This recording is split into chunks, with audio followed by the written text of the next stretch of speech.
Когда Эдвард Коулман вернулся домой в Сиэтле раньше обычного, он всего лишь хотел тишины после бесконечных встреч. Но тишина оказалась слишком плотной, как будто дом сам затаил дыхание.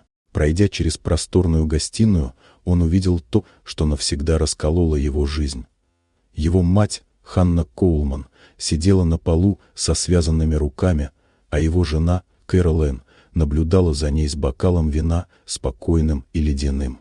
Многие годы Эдвард верил, что создал идеальный мир, ухоженный дом на холме, блестящая карьера, безупречная семья. Но чем внимательнее он прислушивался к дому, тем громче становились вещи, которые он раньше не замечал.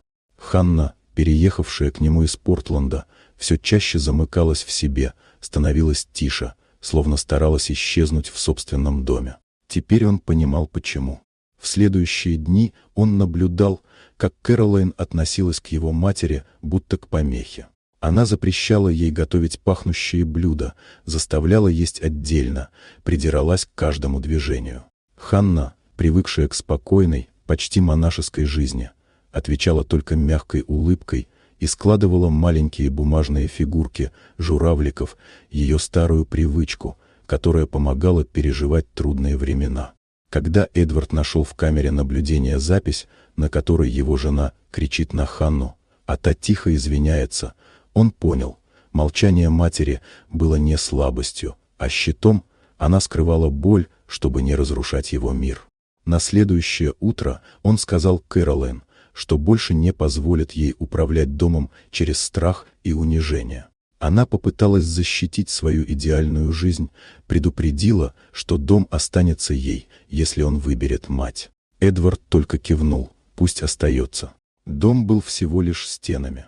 Он забрал Ханну и переехал в маленький домик недалеко от озера Вашингтон. Там они начали все заново. Ханна проводила дни, обучая детей из соседнего района складывать журавликов, а Эдвард впервые за многие годы почувствовал, что живет, а не играет в роль.